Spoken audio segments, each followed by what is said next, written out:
These setup basics make a huge impact on your golf game, whether that be strike or distance. Now, don't hear the word basics and think, not for me that. The top players on tour get the basics right, that's where they're consistent. And that's, for me, the biggest difference between a club golfer and a pro. Get the basics right, the swing falls into place. So we're going to play the 18th hole here, a tough finishing hole at Mottram Hall, with bunkers from the tee, bunkers guarding the green. It is paramount you hit some decent shots. So let's look at the driver. Let's look at irons. A chip shot, a bunker shot, and a putt. One in swing, one pre-swing, makes a huge difference. Let's get these right. So let's go from the tee. This is just a little insight to what I think on every one of these shots.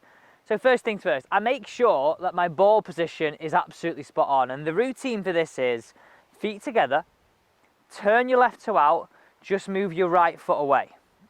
Bob on every time. And when I'm hitting driver, I want you to focus on, I get really snatchy, right? I get really wanting to hit it. So really being smooth in that transition, almost feeling quite slow. The word I think about is oily. So slow and oily in that transition.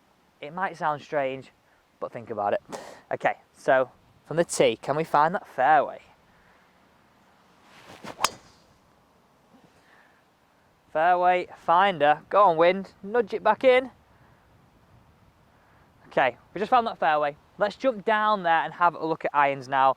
Some in-swing and pre-swing. So here we go. I told you this approach shot is narrow. We've got those bunkers to contend with here. Okay, irons, and more importantly, long irons. 190 yards, for most of us, we're gonna be like up to our longest irons here, aren't we? And what we're gonna try and hit. And when we get around those irons, I think the tendency is to try and scoop it and lift. So, stance and ball position. Stance just on shoulder width apart. Ball position for my 4-iron, I have a club head and a half inside my left heel. So really nice and simple that. One thing I want you to think about here is not trying to lift and trying to bruise and brush that ground just in front.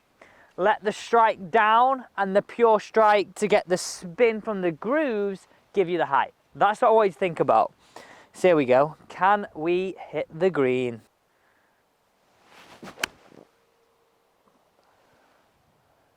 Straight down the banner. Oh, nice hop on. Right, jump down the fairway. We're looking at bunkers, chip, and putt. Now, I'm absolutely over the moon with where that iron shot finished. Have a look at that. Right, short game. Now, really do stick with me on this point. Like, this part of the video is make or break in your game. If you think if your irons aren't performing or your driver's not performing, you're not hitting many greens, this is how you keep your score going. So, chip-wise, really nice and simple. Narrow stance around a club head width apart, and weight always favours our front side. What I want you to think about here is bruising that ground with the back edge when you hit those chips. Let's have a practice swing. Feel like you're bruising that ground, just like I'm doing here, brushing it away. Take the confidence to do that with the ball, and and you're going to get much better contact with some spin. Right, bunker shot time. For many of us, bunkers do become our arch enemy. Nice and simple. This is your setup points. Dig the feet in, hold the golf club up, and slightly open the club face, then take your hold. Sit down and weight left. So that's how we want to stand to this ball. Once we've got that, don't look at the ball. I want you to focus on looking at a ball before. That's why I want you to hit that sand with some acceleration, because that is a recipe for getting it out. No ball noise, just sand and thud. Now, can you see how valuable all these tips have been up to now? Simple tweaks that really make a huge difference on that strike. Okay, let's finish with some putting here, right? So nice and simply, this is a really great little hack actually. Grab your jumper, both arms, and just tuck it under your armpits. I want you to feel like you softly keep the pressure of that tucked area under those armpits. Gives you a bit of feedback. You've got to try that.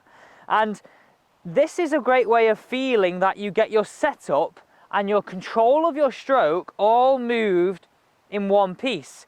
If I lose that pressure, my arms come off the side of the body, it's hard to have my putter head point square. It's also hard to control that pace. So nice and simple, feel that pressure, control that putter head, roll that ball in. More often than not, you're going to make your scores lower and lower. Thank you so much for watching.